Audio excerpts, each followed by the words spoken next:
Da da da da da da da dun, dun, dun, dun.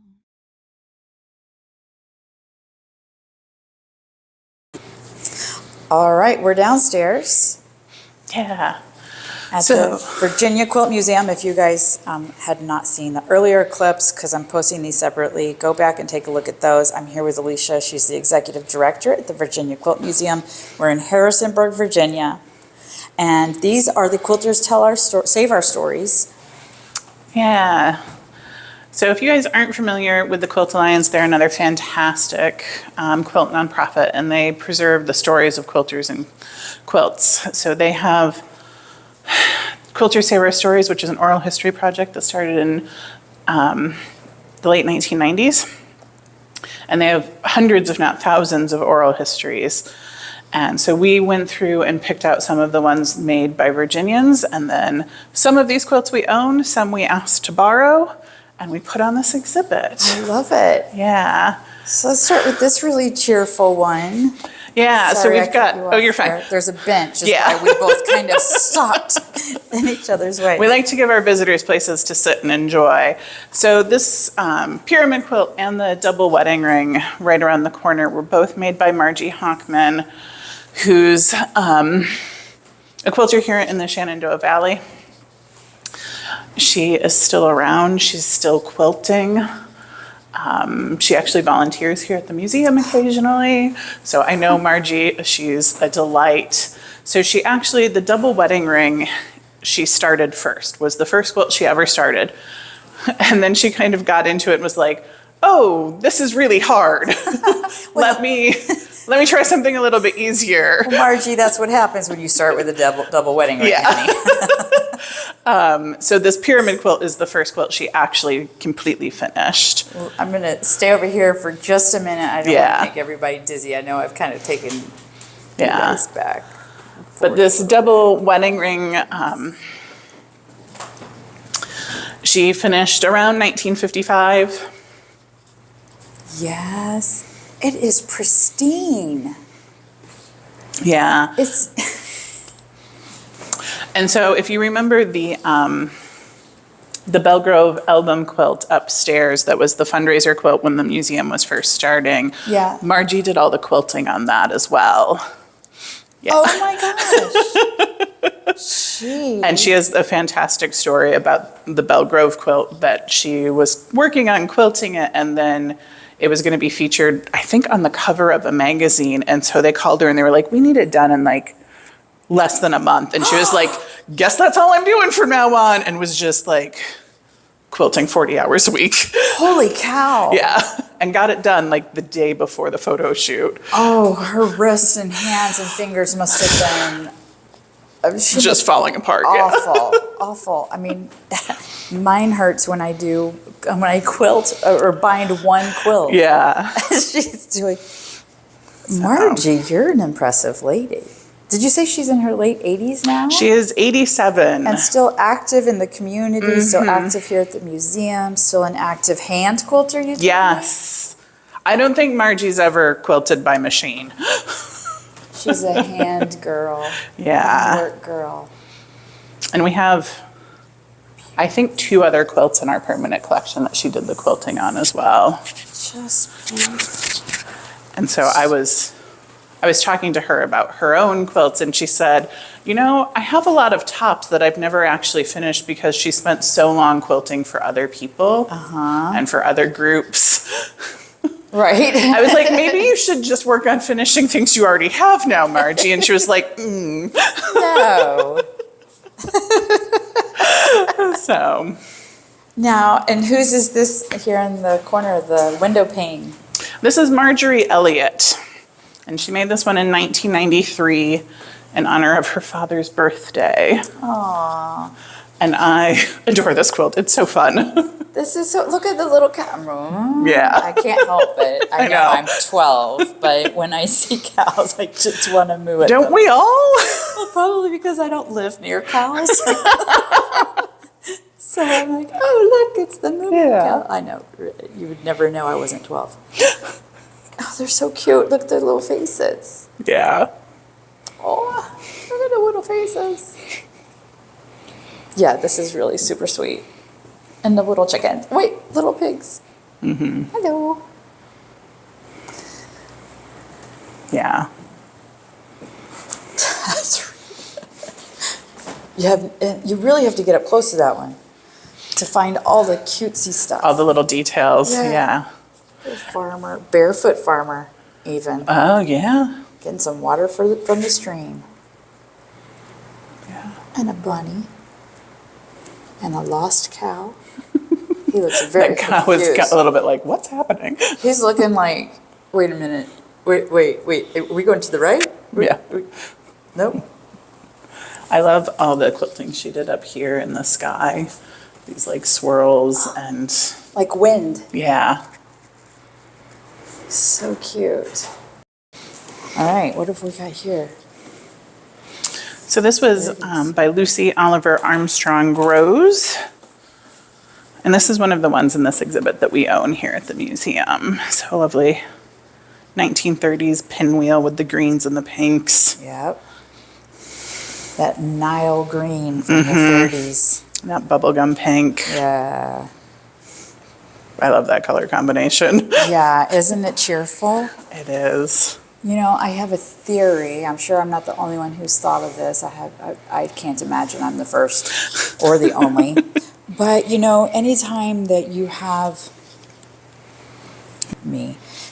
anytime that you have hardships, I mean, you can either sink into the hardship or be, you know, my friend likes to say, you can visit, but don't unpack your bags in those times. I think that's a great saying.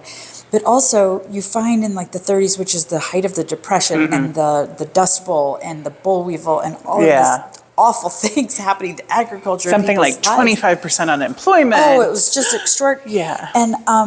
And yet you have these really cheerful, I'll turn it back, cheerful quilts coming out of the 30s. And I think it was because, there's also because it was the science at that point allowed us to have these colors. But in addition to that, I think the hunger for the colors was because people wanted something cheerful in such dark times, you know. Yeah. So they wanted to escape to the movies, the moving pictures, and the cheerful colors, and that's my theory. And the little flowers, and a lot of the motifs were these sweet little flowery prints or little conversation prints with little animals and whatnot. This is great. Yeah. This was made by Evelyn Evett Salinger. And we've got a 50-year time span on it, 1932 to 1982. Evelyn, girl, I feel We get you. it. I feel you. Yes. Yeah. You will get no shame from this corner of the gallery. Yeah. So Evelyn's mother actually started the quilt, and then Evelyn finished it. So that's a Oh, okay. Well, still. yeah. Yeah, Evelyn and her mom. Yeah. It's a generational piece. Which is just so fun. Isn't that one? Oh, look, and did she applique? Was that because there were holes? Was she patching little holes? Do we know? I don't actually know. That would be my That's guess. my guess. Because it's just in that Like visible mending. one side. Yeah, she wanted to preserve what mom Yeah. had done, but didn't want to. Maybe she wanted it to be noticeable too. She didn't try really hard to camouflage it. Yeah. A couple of years ago, Evelyn did some patching and redid the binding. Okay, that must be what that is. Yeah. Yeah. Because you can see the binding's a little bit darker. It's that darker blue as opposed to kind of the dusky blue. Yes. That is so pretty. Yeah. And what a fun take on Grandmother's Flower Garden. Yeah, really. It's an interesting treatment with that center. Mm-hmm. It makes it more, well, interesting. I just said that twice. Yeah. But Sometimes it's the best word. yeah. You just keep repeating it, Yeah. and then there's Oh, let's take a second to look at this fireplace too. That's great Victorian tile right there. Yeah. So the house was originally built in 1856, but this fireplace and the one in the next area were 1890s upgrades. Yep. The kind of second family that really lived in this house for the longest bought it in 1892 or 1893, and they made it a little bit more Victorian. Yeah. So they added these two fireplaces, they did the inlaid floors, and they actually added the attic, so it would have been a flat roofed building before then. Oh, really? Yeah. Interesting. Oh, what do we have over here? These are more of our Quilters Save Our Stories. So this one was made by Paula Golden, who's a Virginia quilter. She's down in the Blacksburg, Christiansburg area, although also lived in Northern Virginia. And I love this little dancing polar bear. It's a disco polar bear, not just dancing, but this is like the Saturday Night Live stage. Yeah. Right? Not Saturday Night Live, Saturday Night Fever. Sure, yeah. Or whatever. And this is so fun. Look at all the beads. Yeah. And it sparkles. And he's having a great time. I know. Does he have a name or she? Nope, just Yeah. just a bear. Just a bear. Cute. Cute, cute, cute. Staying alive. Oh, this is beautiful. Yeah. This was made by Linda Fieldler, and this is another one that's in our collection here at the museum. And she made it between 1992 and 94. And it's one of those that I love because you can really see the evolution from traditional quilting into art quilting all in one quilt. Yes. Like there's still traditional blocks and piecing in there, but then she did all this other fabulous stuff. For sure. With yes. So those fish are all machine embroidered.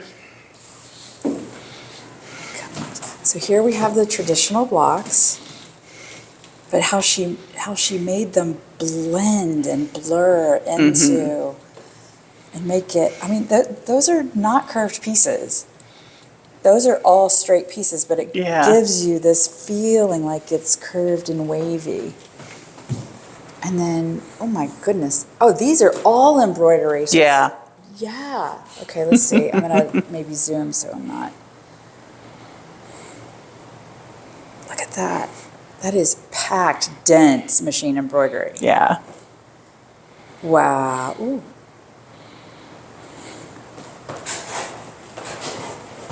Yep. People are trying to come in. This is why I locked the door. Museum We are is not open to the public today. The museum is closed. Everybody be really quiet. That's terrible. Sorry. The sign says. We advertise our hours pretty widely that we are not open on Mondays. Yeah, you do. You do. This is beautiful. Calm after the storm. Yeah. Oh, I just realized this is like underwater plants and the fish. This was underwater. Yeah. Okay, I get it now. Very, very pretty. How about Miriam's Dance over here by Lisa Ellis? Yeah.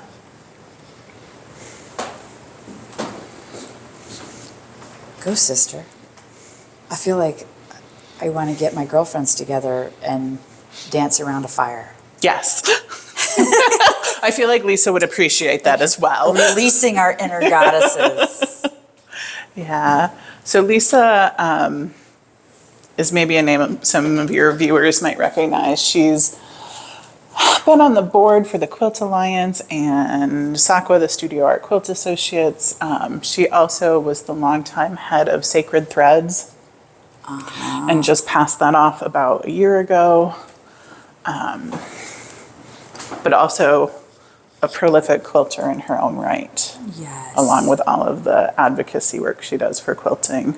She's a sharp lady. Yeah. She is. I love it, Lisa. I want to have half of Lisa's energy. Would you give the other half to me? Yeah. And then this is Star of Bethlehem Revisited by the one and only Hazel Carter. Hazel Carter! Yeah. You guys, Hazel Carter's a big deal in quilt history circles. Yes. Hazel Carter is who I pull out when people find out I don't actually quilt myself. Oh. And they say, oh, well, you need to learn how to quilt. And I said, Hazel Carter told me I don't need to learn how to quilt. And if Hazel says it, it's true. it's true. Hazel's word Yes. is gold. So Hazel is one of those amazing women who was really vital in the quilt revival of the 70s. So she, I feel like just listing Hazel's accomplishments could take me all day. But she founded the Quilting Congress that happened for a long time. She helped found the Quilters Hall of Fame in Indiana. She helped found Quilters Unlimited, which is a guild up in Northern Virginia that has like 11 chapters in it and well over 1,000 members. Wow. She's also written numerous books and articles and Yes. yeah. She has contributed so much to the body of work over the last 50 years. Yeah. Both scholarly work and clearly tangible quilt work. Yeah. Beautifully done. And this again is that broderie purse, a cut out chintz applique, only a little more recent. I love how she, oops, there's a bench there. Yeah, there's a bench there. One would think I would know. Although we do move these kind of frequently. Yeah. I moved it on you, didn't I? She placed the fussy cut, the cutout chintz in the corners, how she did that. I mean, that's very purposeful. It looks like it's coming out from behind Yeah. the star. I love that. And it gives it movement. In my screen, I'm looking at it, and it feels like it's swirling. Yeah. I love that. Thank you so much. I think we have one more gallery. We actually have one more quilt from this exhibit. Oh, okay. It's tucked around here in a hallway, kind of. Oh, yeah. So one of the more modern art quilt pieces. Niggle's leaf. Yeah. Oh. Oh, that's interesting. Yeah. A leaf stamped on a piece of paper. Just kind of floating a little freely through the quilt. It is. Oh, so there's some web netting. Yeah. Like stuff, organza? No, what am I trying to say? Tool netting. Thank you. Words Yeah. are hard. Menopause has stolen my brain. That's my story, and I'm sticking to it. Yeah, so then it looks like it's just floating. Yeah. Is this? I'm not gonna touch it, but this looks like felt. It could be. It looks like it is. Yeah, it's got a texture to it. You know what it is? Is it just the batting It's the batting. that she painted? She painted the batting. Oh, and quilted Eileen. The batting. You clever cookie. Eileen does a lot of work based on nature. Yeah.